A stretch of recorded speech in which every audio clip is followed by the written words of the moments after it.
Hare Hare,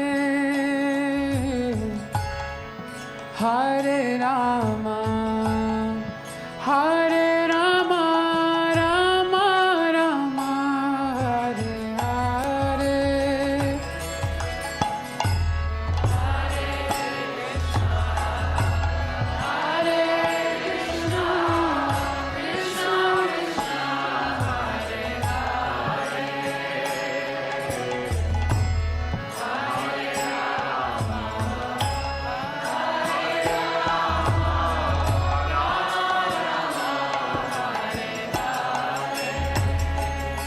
Hare Krishna, Hare Krishna, Krishna Krishna, Hare Hare, Hare Rama, Hare Rama, Rama Rama, Hare Hare.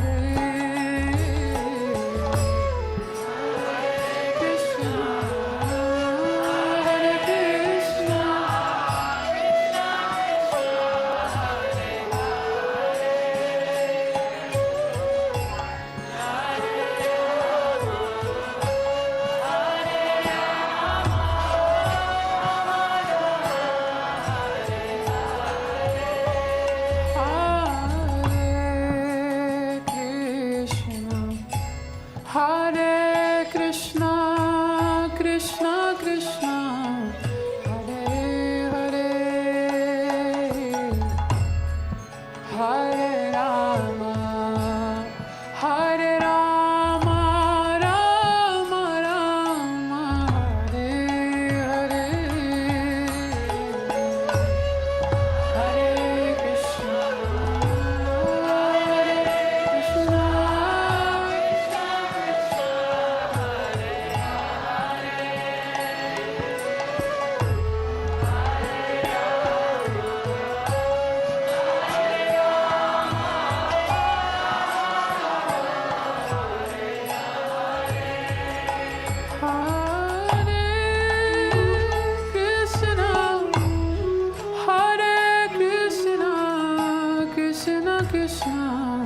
Hare Krishna.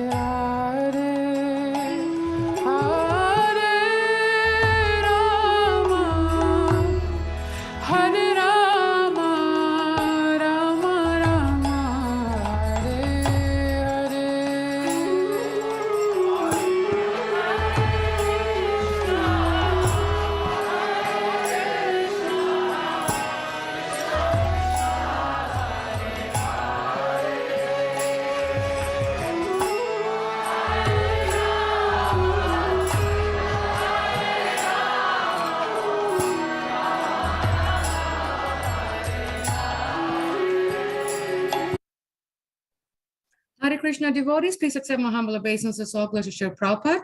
Welcome devotees to our morning Bhagavatam class. This morning we will be continuing with Canto 1, Chapter 10, verse 29. The chapter is entitled The Departure of Lord Krishna to Dwarka, and the class will be given by His Grace Parikshit Prabhu from ISKCON Harrisburg. Without further delay, we will go right into it. Hare Krishna. Hare Krishna. Accept and humble obeisances. Glory to Srila Prabhupada.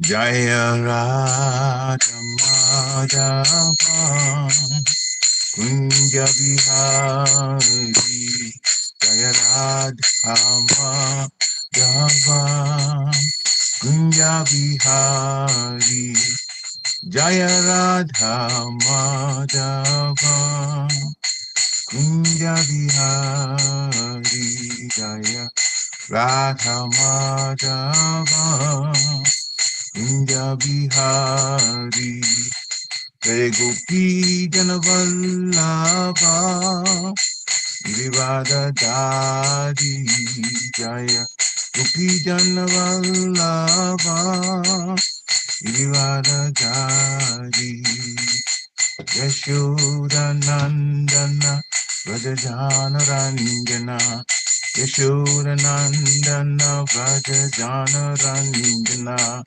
Yamuna Tira Vanachari, Yamuna Tira Vanachari, Jaya Radha Madhava Kunya Vihari, Jaya Radha Madhava Kunya Vihari, Gopi Janavallabha Devadadadi, Jaya Gopi Janavallabha Devadadadi, Yashodanandana Vrajajanarandana, Yashodanandana Vrajajanarandana, Yamuna Tira Vanachari, Yamuna Tira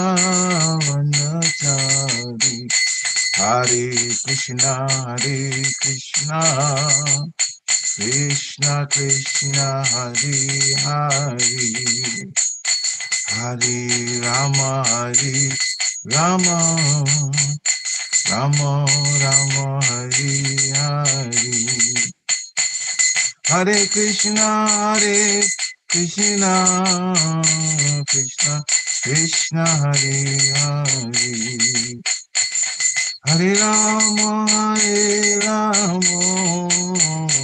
Rama Rama, Hare Hare, Jaya Radha Damodara Radha Damodara Shri Radhe, Jaya Radha Shama Sundara Radha Shama Sundara Shri Radhe, Jaya Jagannath, Jaya Jagannath, Jaya Baladeva, Jaya Subhadra, Jaya Gauranita, Jaya Gauranita, Jaya Gauranita, Jaya Gauranita, Jaya Prabhupada, Prabhupada, Prabhupada, Srila Prabhupada, Jaya Prabhupada, Jaya Prabhupada, Jaya Prabhupada, Srila Prabhupada, Haribo,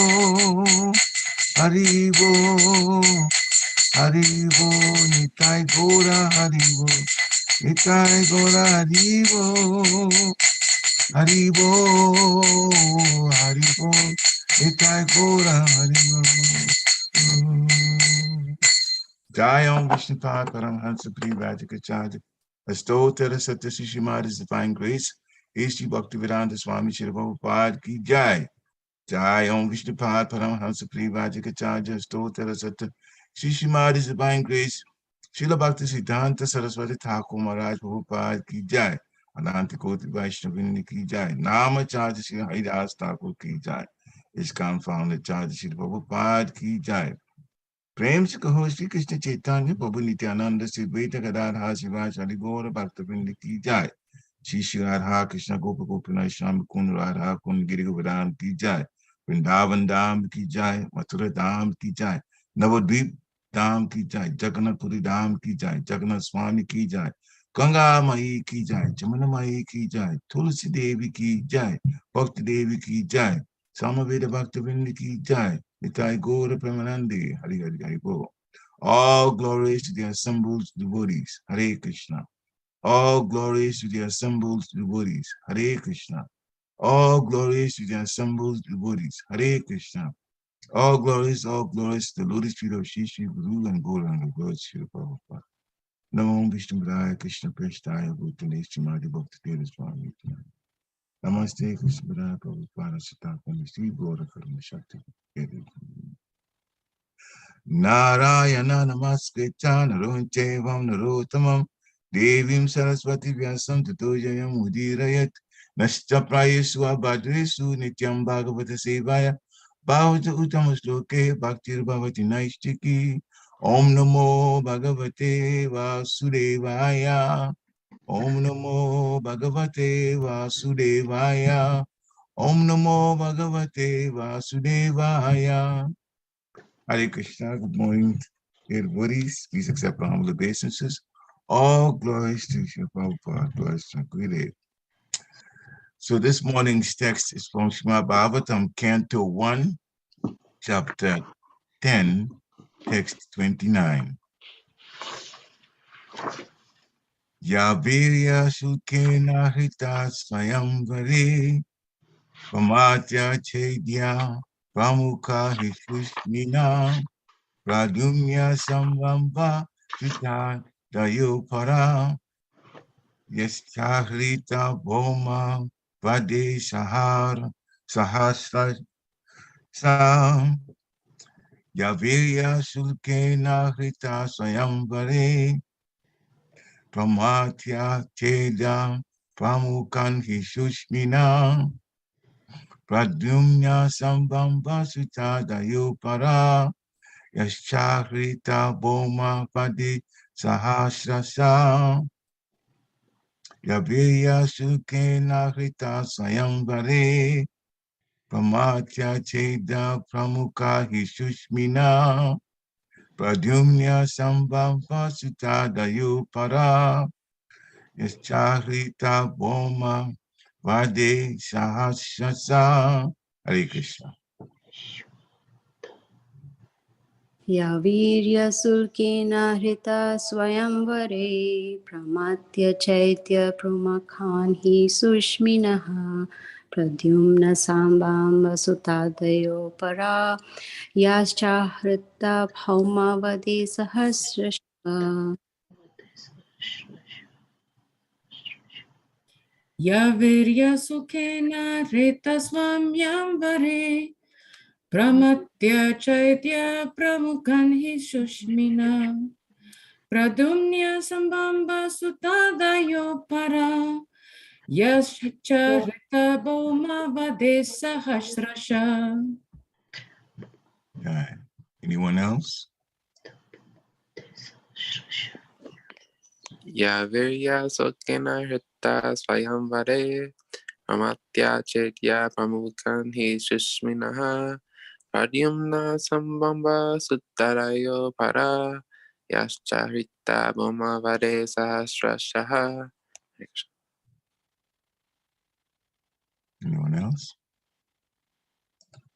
Okay. Word for word. Ya, the lady. Virya, prowess. Shukena, by payment of the price. Rita, taken away by force. Swayamvare, in the open selection of the bridegroom. Pamatya, harassing. Chedya, King Shishupal. Pramukhan, headed by. He, positively. Shushmina, all very powerful. Pradyumna, Krishna's son. Samba, Amba, Sutta Adaya, children. Apara, other ladies. Ya, those. Cha, also. Ahrita, similarly brought. Bhomavade, after killing kings. Sahasrasa, by the thousands. Translation by His Divine Grace A.C. Bhaktivedanta Swami Srila Prabhupada. The children of these ladies are Pradyumna, Samba, Amba, etc. Ladies like Rukmini, Satyabhama, and Jambavati were forcibly taken away by him from their Swayamvara ceremonies after he defeated many powerful kings, headed by Shishupal. And other ladies were also forcibly taken away by him after he killed Bhaumasura and thousands of his assistants. All of these ladies are glorious. Purport by Srila Prabhupada. Exceptionally qualified daughters of powerful kings were allowed to make a choice of their own bridegrooms in open competition, and such ceremonies were called Swayamvar, or personal selection of the bridegroom. Because the Swayamvara was an open competition between the rival and brilliant princess, such princes were invited by the father of the princess And usually there were regular fights between the invited princely order in a sporting spirit. But it so happened that sometimes the belligerent princes were killed in such marriage fighting, and the victorious prince was offered the trophy princess for whom so many princes died. Rukmini, the principal queen of Lord Krishna, was the daughter of the king of Vidarbha, who wished that his qualified and beautiful daughter be given away to Lord Krishna.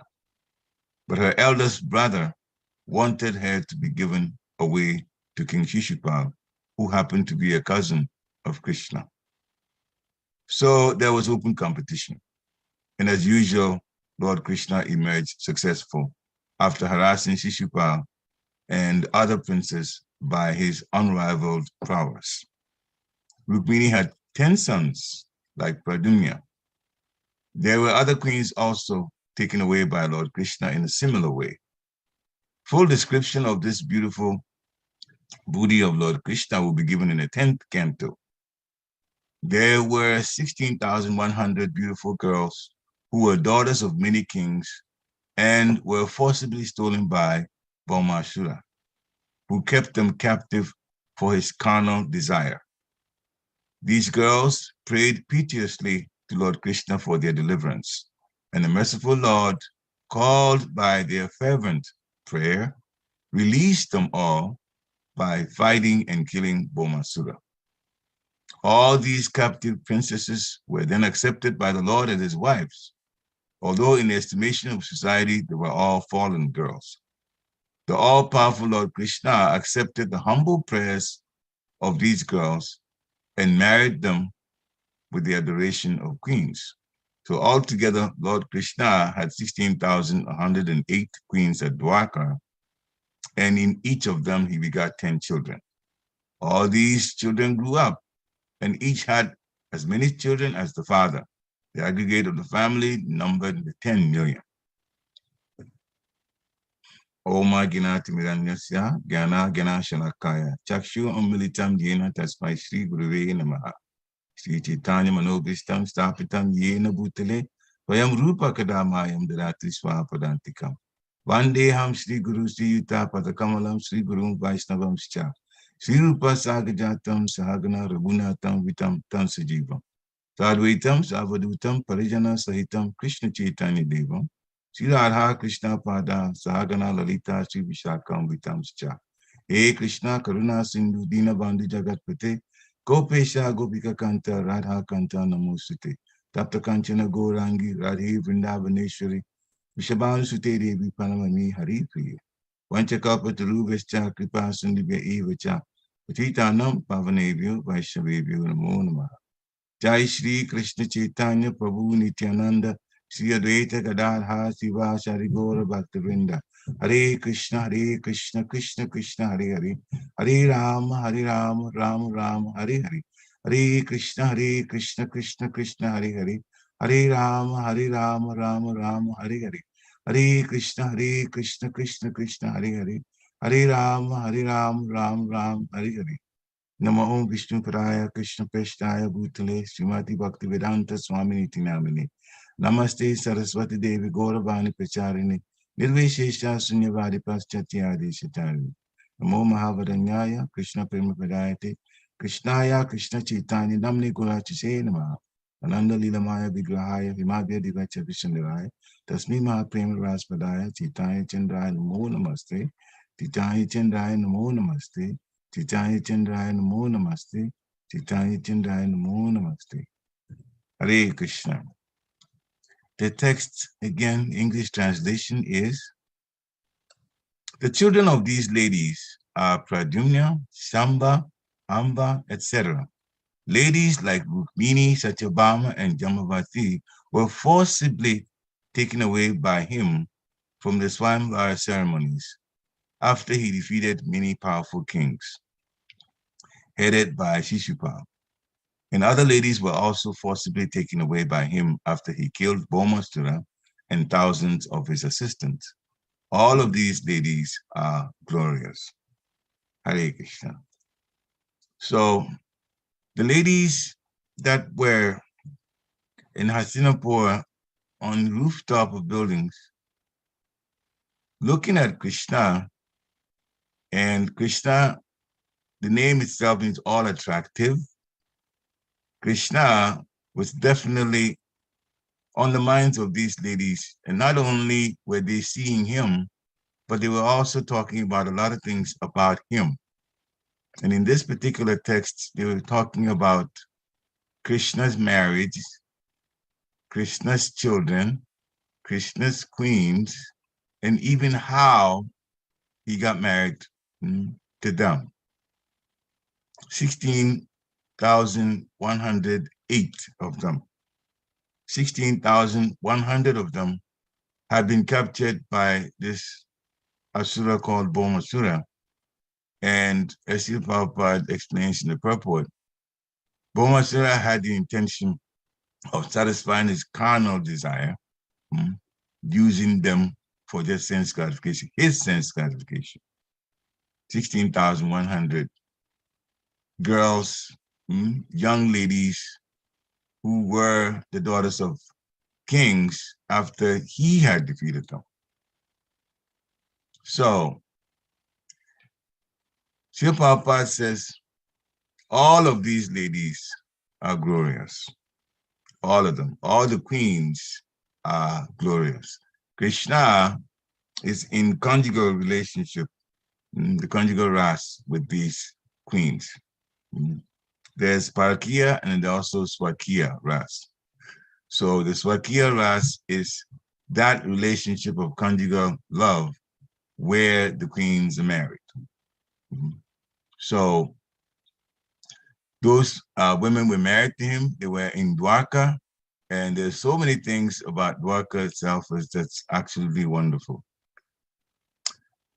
Krishna gave birth to 10 children in the womb of each of these queens, and the grandchildren were also there. So it was like from the 16,000, we went to 160,000 children, then 1,600,000 children, and so on. So by the time we get to the great-grandchildren, then they were numbering in the millions, in the tens of millions. This is how Srila Prabhupada described this at the end of his purport. Every one of them was glorious because Dwarka itself was glorious. So the ladies and the children, let's talk about the children itself, children themselves. The children of these ladies, Pradumya, Samba, Amba, a few of them listed here. Pradumya is the son, true, of Krishna through Rukmini. Pradumya himself is an expansion of Krishna. The Chaturvyuha, Vasudev, Anirudh, Sankarshan, and Pradumna. And by the way, in the Leela that is in Ayodhya, the same 4 Chaturvyuha also came through Lord Ram. But we won't even get into that part. Pradumna was a great fighter. Note that Krishna, in his position, if we look at the Varnashram situation, then that would be a Kshatriya. Kings are Kshatriyas. Princes are Kshatriyas. Pradumna and Samba and the rest of the men who were children of the Lord, from the Lord's queens, were exceptionally powerful fighters and administrators. In the Garga Samhita, there is one section devoted to Pradumna alone. And the things that he was able to accomplish militarily was phenomenal. You may remember one of the demons that hated Krishna, Dantavaka. Shishupal and Dantavaka were born together. Those are, from the curse of the four Kumaras in the spiritual world. When they came to the spiritual world, and the gatekeepers, Jai and Vijay, did not want them to enter, and then they got cursed. And so they came first as Hiranyakashipu and Hiranyaksha, and then they came later on as Ravana and Kumbhakarna. And in their third birth, they came as Shishupala and Dantavaka. Now, Shishupala is mentioned in this, that Lord Krishna defeated Shishupala to take Rukmini, because Rukmi is a brother of Rukmini. He wanted that Rukmini marry Shishupala, and Rukmini did not want that at all. And so there was a situation where Krishna was called because Rukmini sent a letter secretly to Krishna in Dwarka to tell him that this is what was going on, and he definitely did not want to marry Shishupala. So the ladies were recalling some of these situations and then, talking about the queens. But Pradyumna, and the reason I brought up Shishupala and Dantavaka, Shishupala is connected, is mentioned here. But Dantavaka also had a standoff with Pradyumna and the Yadu army.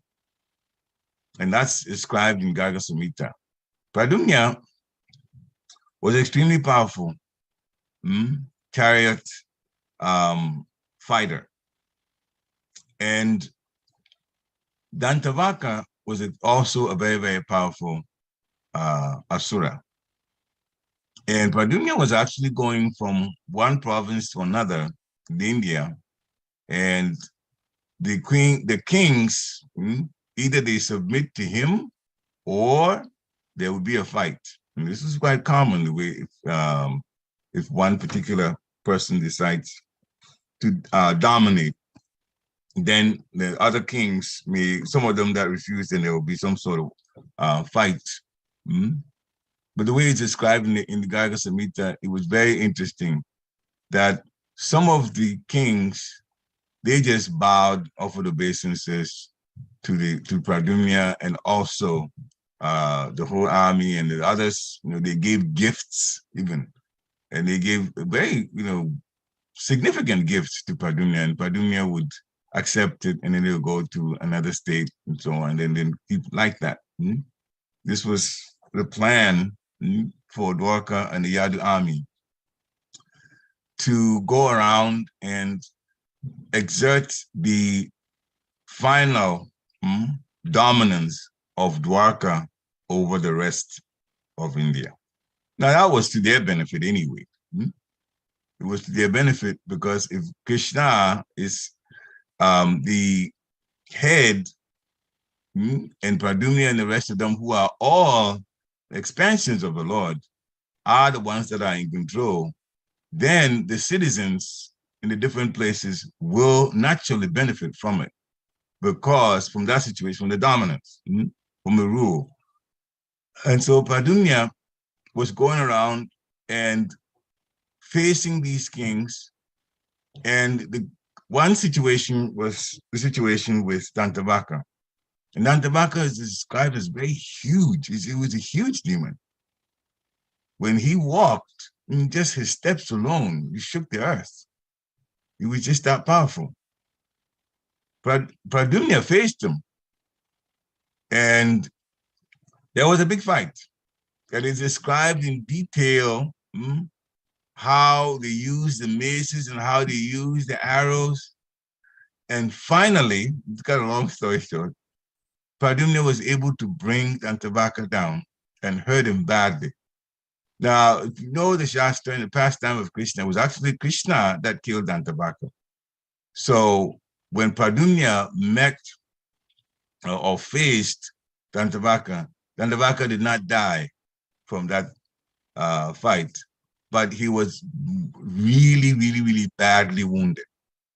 And Pradyumna could have finished him off, but Dantavaka's parents, knowing what was going on, the kings themselves, they stepped in and literally begged Padumya to spare their son. And this is how Dantavaka was spared, so in a very badly injured state, he got back. He was taken. And later on, Krishna met him and Krishna destroyed him and killed him. That was part of Krishna's pastime. So Padumya was just great. And every situation, every king that they met, they just literally flattened that whole army very, very quickly. So that reminds me of a situation where, of a lecture, Radha Swami was preaching about, and he talked about the Yadu army. The Yadu army, the Yadavas in Dwarka were extremely powerful. Nobody could defeat them. Nobody could defeat them. So at the time that Krishna wanted to wrap up his pastimes and go back, the only way in which they could be defeated was that if they themselves get into a civil war, the way we expressed it here, by themselves. And so what happened was that they went to Prabhakshetra. Prabhakshetra. 560 million of them, Kshatriyas, in Prabhakshetra. Now, they had seen some signs that were inauspicious, and this is how Krishna and Balaram advised them to go to Prabhakshetra, to do some sacrifices and to do some puja, to counteract the inauspicious signs. But they went there, they were very, very proud to be the biggest army and the most powerful army. And so when they went to Prabhakshetra, they were in a very jolly mood at first, and then they started after the rituals. They also got to drinking intoxicants.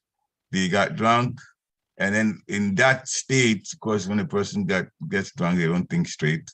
They started teasing each other, and they were Kshatriyas, and the teasing got a little bit, as you see in America, they cracked expensive jokes, and trying to put down each other's, oh, you're not so great fighter, and so on. And then it came to a point where they started fighting each other.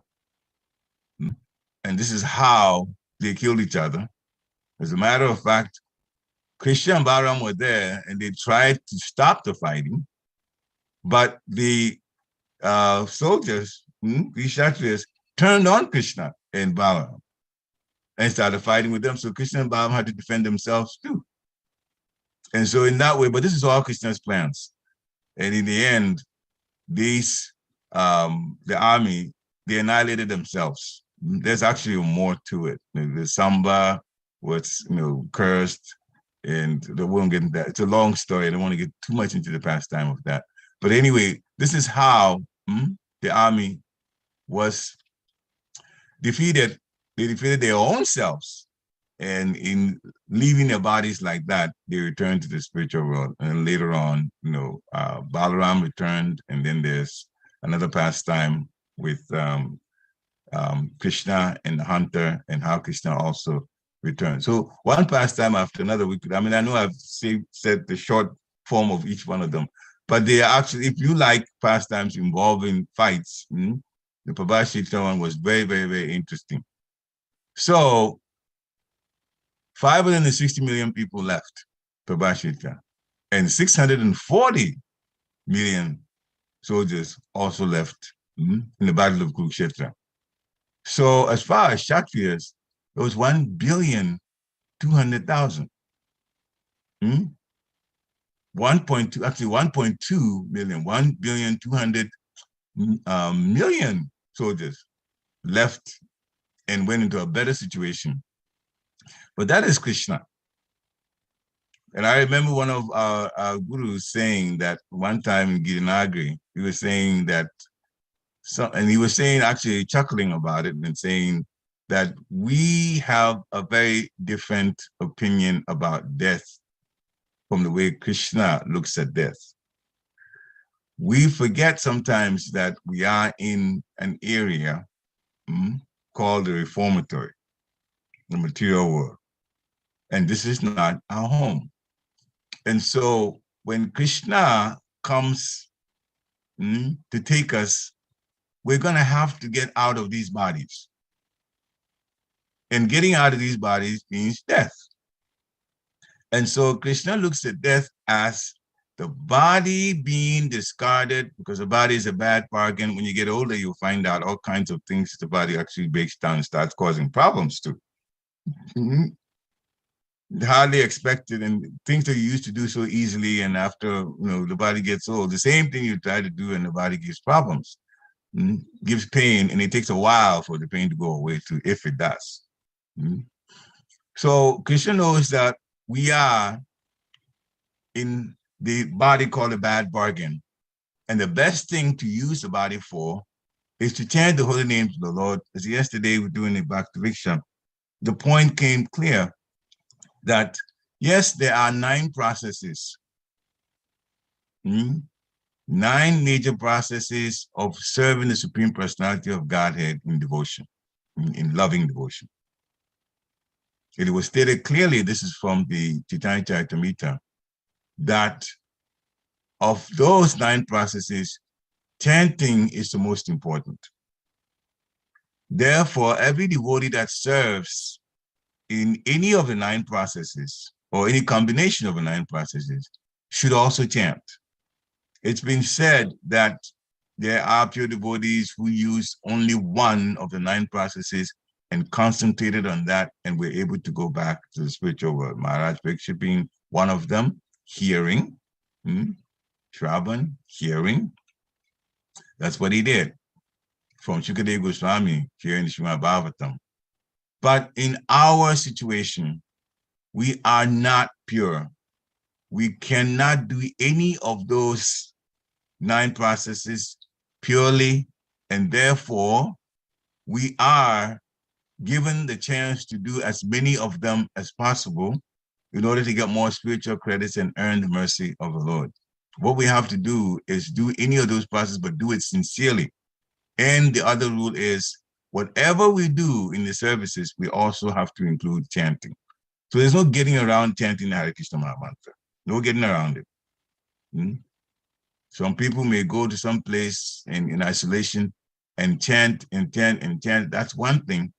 But if you hear, if you offer obeisances, which you should, if you serve the deity, worshiping the deity nicely, in prayer, and everything else of these 9 processes, you still have to include chanting.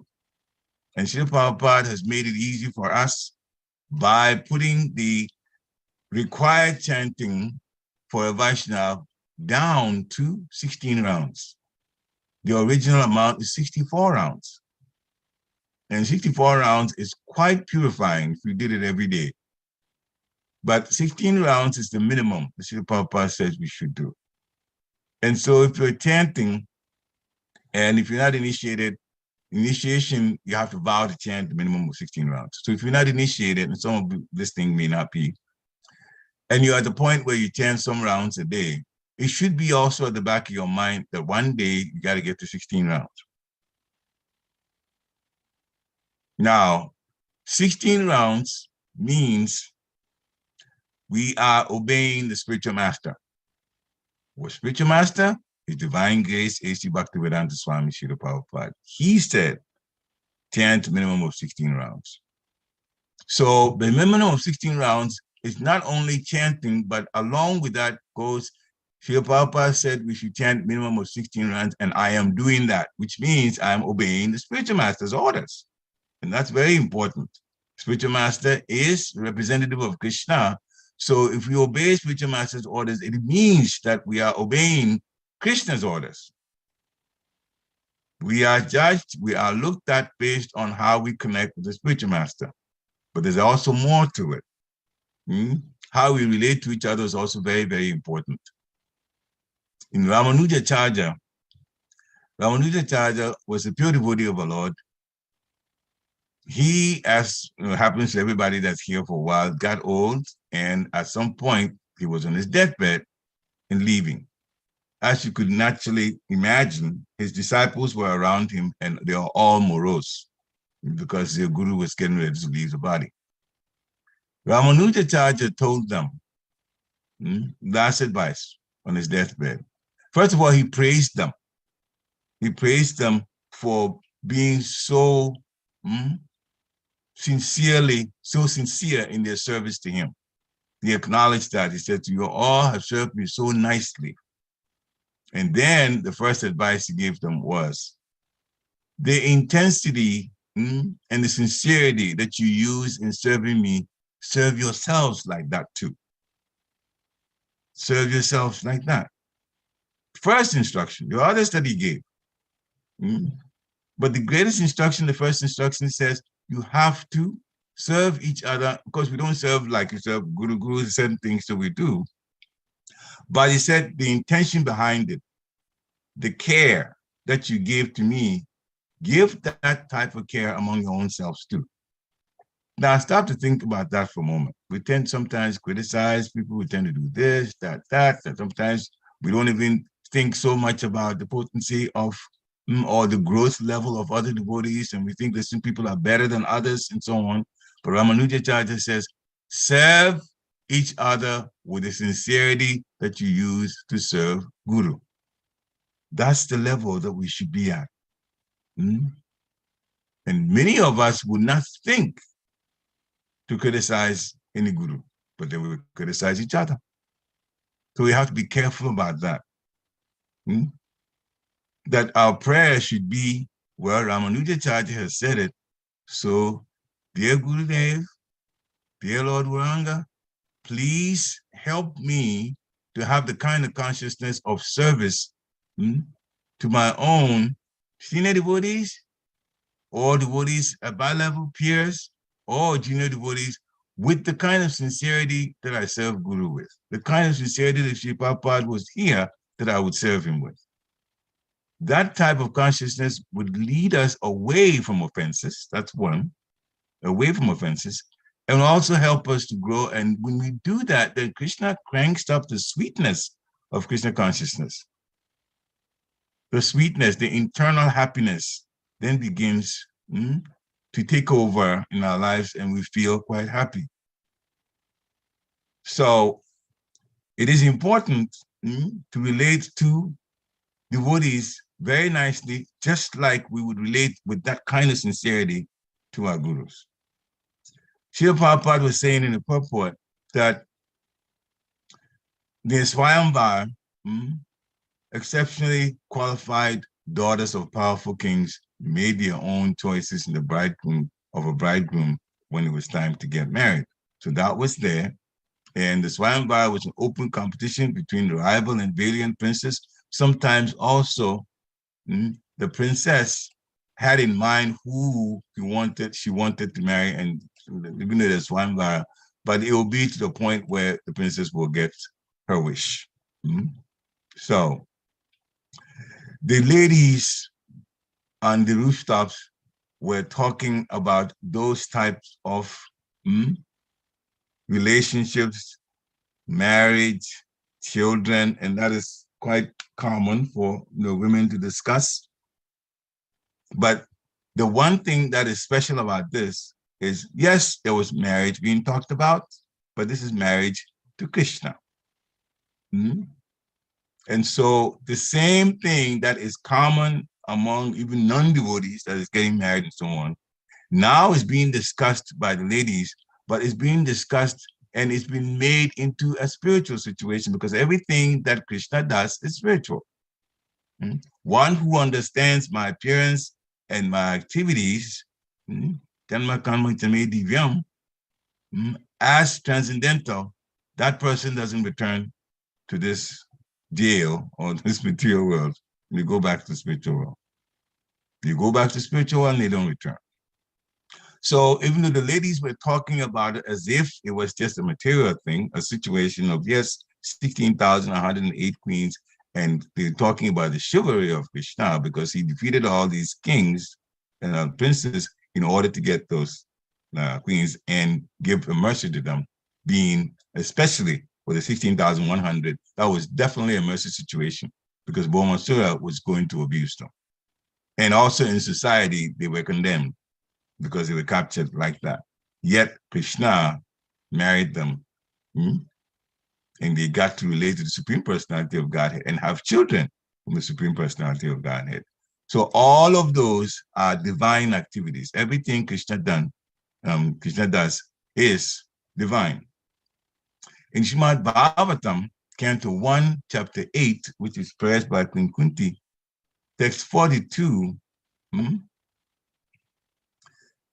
Srimati Kunti Maharani also wanted to serve the Lord without diversion.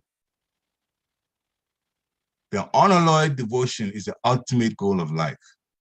So we all should be trying to help each other to increase our quality of devotion. The quantity alone is not even that high, the quality, because sincerity is what Krishna looks at. And so, Prabhupada is saying in the purport that our attention is usually diverted to the service of something which is non-godly or not in the program of the Lord. But when the program is changed into the service of the Lord, that is when the senses are purified in relation with the service of the Lord, then that's called pure unalloyed devotional service. And also when we don't want anything in terms of remuneration or payback from a service, that is called pure devotional service. Anya Vilatista Sunyam, it is in Titani Charitamrita, that when we serve, not expecting anything, serve from the bottom of our hearts, not expecting any payback, that is categorized as pure devotional service. Now, if we serve like that, then we are serving from our hearts, therefore, that is pure. Now, why don't we call ourselves pure devotees then? Well, the point is, our consciousness sometimes strays into things that are not devotional. And that is the problem. So the pure devotion service is defined how to do it. But if we have a steady consciousness and not think negatively of things around us or even of other devotees, then we could creep slowly into the point of better situation as devotees. That is purification, getting better and better and better. So it is our consciousness. Even when we say we're going to do the activity, but our consciousness matters a lot. The sincerity should be there from the heart, but our consciousness is also important. Our consciousness all around, our consciousness towards other living entities. Those are the things that chip away at the chances of us getting purer and purer. And then, of course, this arena is an arena of the mode of passion. I'm talking about the earth. So we have to be careful not to let passions overtake us. And of course, the topmost is sex life. We have to be very careful about that. The desire, Krishna says, I'm sex life, but according to regulative principles, the religious principles. So it's for having children. And when that's over, you do not continue with that. And once we try very hard to get the desire may physically stop, but the desire may be there. And of course, in this world that we have now, many things are sold in a mode of passion, trying to get things that we don't need to be bought by us, because businesses want to take our monies like that. So things that are not necessary for us. This is all based on the passions. I want this, I want this, I want this. So it takes a while though, when you're around somebody that is simple in life and devotee that is simple. Simplicity is very important in Vaishnavism. And then slowly associated with that kind of person, you build the tolerance and you build the strength to be able to control the senses to the point where now you feel free. There's a freedom that comes when you control the senses, when you're able to control the senses, because then this connection to Krishna consciousness is not so difficult. But when the senses are, haywire, then it can bring quite a bit of anxiety, especially if somebody wants to be a better devotee and the senses are not as well controlled. We chant with greater sincerity. We chant with desperation and ask Krishna, pray to Guru and Gauranga to help us control our senses, because sense control is very, very important in the growth in spiritual life. In Bhagavatam, Canto 4, chapter 24, text 69, Srila Prabhupada is saying, simply by offering prayers to the Supreme Personality of Godhead, one can become perfect even though engaged in his occupational duty. Another important point. What kind of prayers? Well, Srila Prabhupada said the real purpose of life is to become a devotee of the Lord. And it does not matter when one is situated. The prayers that we should pray for are prayers to help us grow spiritually. When we pray like that, and request, and I know people sometimes give us blessings. Sometimes you see Guru says, we need your blessings. Actually, what is needed is prayer. My dear Gurudev, please help me to be a better devotee, a more sincere devotee. When one is sincere, blessings automatically come. Automatically come. Krishna takes care of us. And you look back in your own life, you will probably realize, and I have done so, although life is still going on, that there were times that if it wasn't for Krishna's help, some huge mistakes could have been made in our lives. Everybody that's going to be really, really sincere about, taking stock of their lives would realize that there were times that Krishna stepped in and we didn't know what we were doing. And we thought we were doing the right thing. But Krishna stepped in and the things that we were thinking of didn't quite work out that way.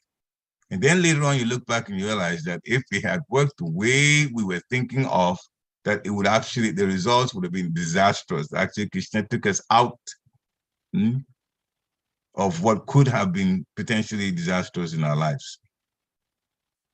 So prayer to the Lord should be, help me to be a better devotee.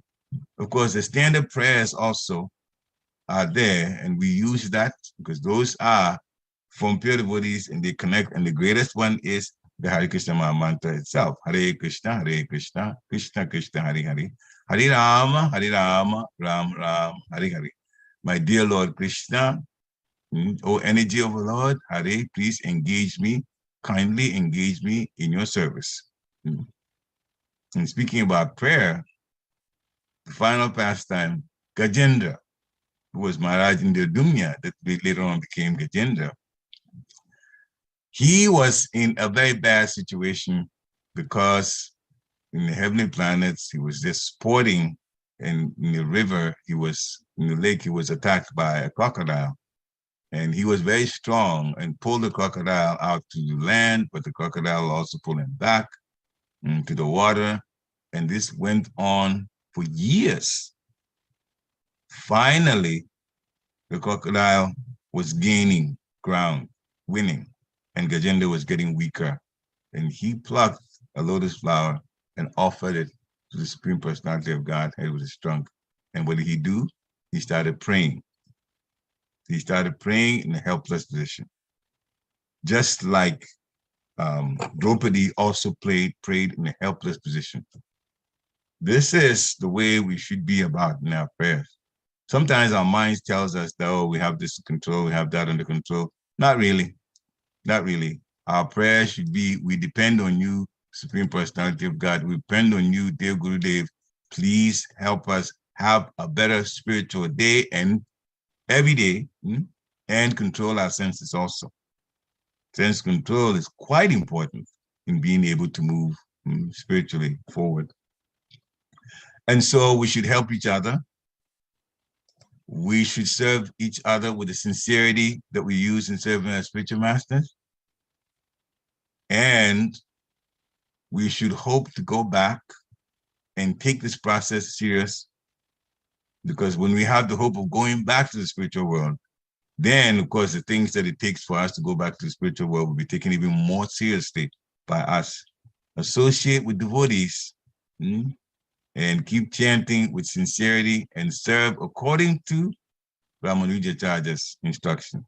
Serve Guru, you serve them sincerely, then serve devotees with that same kind of sincerity. The action, sincerity, the action itself may be different, but the consciousness should be that of like serving the spiritual master. Hare Krishna. So the translation again, the children of these deities are Pradyumna, Samba, Amba, etc.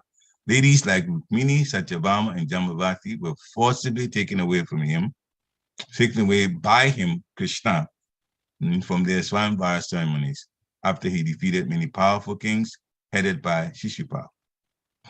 And other ladies were also forcibly taken away by him, Krishna, after he killed Bhaumasura and thousands of his assistants. All of these ladies are glorious. Hare Krishna. Thank you so much for such a wonderful class. And I always like when you throw in pastimes of the Lord. It's so sweet to connect with this. And also reminding us about this beautiful pastime that you just ended with, Gajendra, you know, how he was defeated, but then he just offered the flower and to the Lord. That is pretty, you know, pretty amazing. We've heard the pastimes, but it's so nice when we get reminded about the pastime and the meaning. So thank you for, adding the pastimes and helping us meditate and realize and food for thought. So thank you. Would like to ask devotees if there are any questions. Yes, Mother Geeta, please, Mother. Please accept my humble obeisances. Our great Mother. Thank you. Thank you, Prabhu, for such a wonderful lecture. I wish it went on for a little longer. That would have been nice. It was very sweet. So I was really touched by your realization that we should serve the devotees like we serve our spiritual master. That was very profound. So thank you for that. Something that, something that I can work on. I had a question. You were talking about being simple devotees. So what are the symptoms of a simple devotee? Thank you. Hare Krishna. Very, very important question. Simplicity is one of the qualities that's described in Bhagavad Gita. There's description in chapter 13, and there's also description in chapter 16, in text 1, 2, and 3, qualities of a devotee. So when a person is simple, the word itself has, of course, English meaning in a dictionary, unassuming kind of person, takes things not so heavily, emotionally. They know Krishna is in control. For a devotee, it's like that. We know Krishna is in control. Therefore, we don't get ourselves in so much anxiety when things seem to be challenging.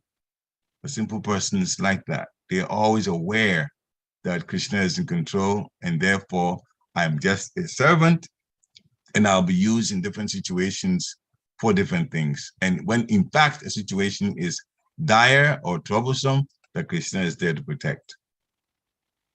A simple person has that consciousness. A simple person also realizes a deep, profound realization, and that is, we're not home.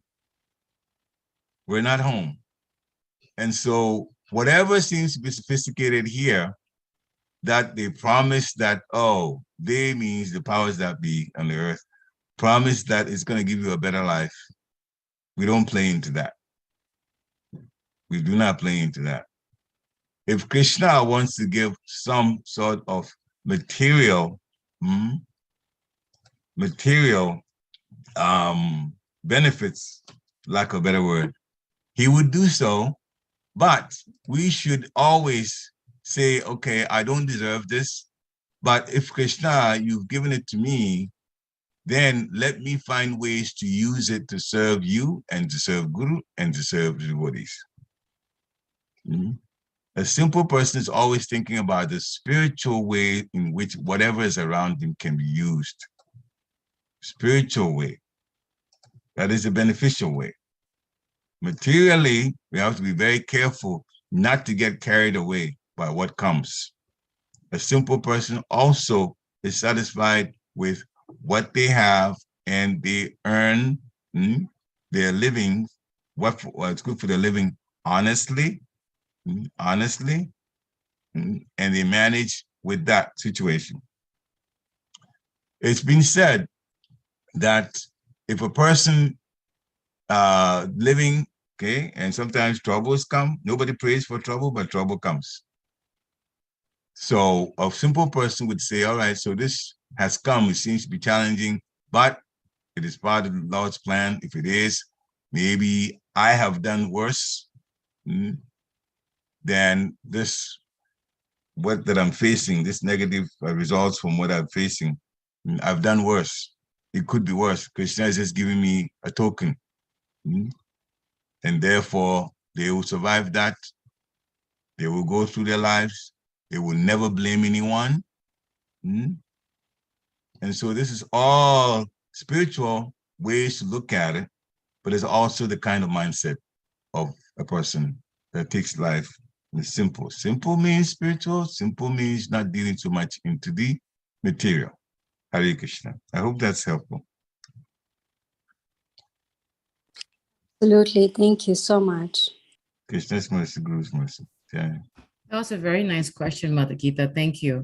I would like to ask devotees if any other questions to ask, please do jump in or unmute yourself and you can ask. That was one thing that I was really appreciating and reflecting on is, towards the end of the purport when Srila Prabhupada said that there were 16,100 beautiful girls, daughters of many kings that were captured by Bhaumasura, and how the girls prayed piteously to Lord Krishna for their deliverance. And it reminded me of the Pasam of Draupadi. When she was, lack of a better word for, no one could save her, not even the great kings of Hastinapur, not even her husband, and she only depended on the Lord, and she piteously prayed for the Lord's protection, and the Lord reciprocated, just like how he mercifully was called by their fervent prayers, as Srila Prabhupada said, and they were released. And I was really appreciating how, and you were mentioning this Pasam of Gajendra, and he prayed to the Lord. And I was just reflecting how prayer is so important, so much needed in our spiritual lives, Yes, the chanting is there, but I think in addition to the chanting, prayer, I think, is important. I don't know if you would like to shed some light on. Prayers, yes, prayer is very important. It's one of the 9 processes. And so the prayers should always be, as you gave the examples, where people were in situations where they turned to Krishna. They turned to Krishna. So yes, we are in Kali Yuga, and so many people are dealing with material things and thinking they can control the material nature, even though we find out that's not the case. Devotees understand better than that. But the situations sometimes that are challenging when it comes, even non-devotees somehow spit out or blurt out the words, "Oh my God." Oh my God. In situations that are challenging, they turn to the Lord. Devotees know that the Lord is always there to protect. And so we pray, and the prayer should always, there should be two things. Prayers and appreciation. You see, most devotees, when they start, even when they're going to say something, even in trouble, they would still begin by talking about the prowess of the Lord and then put their request in later on. Uttara did the same thing. When the Brahmastra was coming, Uttara is the mother of Maharaj Parikshit, and Ashwatham threw this Brahmastra to try to destroy Maharaj Parikshit in the womb of his mother. And Uttara came running to Krishna. First, even though there was a situation that was dire, it was serious, still Uttara praised Krishna for Krishna's power first, leading to what he was going to request. And then she made the request. So in prayers, when we're praying to Guru, we're praying to Lord Gauranga, Lord Nityananda. What we pick from that is we should try very hard to start with praising the Lord and the Lord's power, because it is true, the Lord is all powerful and the Lord is all protective. Appreciate that first, and then throw in the request, hopefully a spiritual request, to be a better devotee. That will also help very much, because many of the devotees in the Shastra, when in that situation, they did in fact pray, but they prayed in desperation, but many of them also in the prayers, they praised the Supreme Personality of Godhead first before the request came. Hare Krishna. That is thank you for that reminder. As you're speaking, I was like, oh yeah, I remember that in one of the verses, Srila Prabhupada was saying how to pray. We glorify the Lord and ask for help. We don't do it. We just don't ask for help and stop right there. So that was a wonderful reminder. Thank you so much for bringing that point up. Sometimes this Kali Yuga mind forgets very quickly, but thank you for the reminder. It was a wonderful reminder. Thank you. Any other questions from devotees? Any other thoughts, reflections? Please, if you could quickly jump right in and share your thoughts or reflections or question, if you have any. And just a humble reminder to please join us this evening for our Bhagavad Gita reading circle program at 6 o'clock. We are still in chapter 6, entitled Dhyana Yoga. So we request devotees to please join us so that we can really, again, dive into reading Bhagavad Gita. And if there are no questions, thank you all for joining us. Vancha Kapulibhyascha, Kripasindobevacha, Patitanam Pavanebhyo, Vaishnavebhyo, Namo Namaha, Srila Prabhupada Ki. Thank you for a very sweet class. Hare Krishna.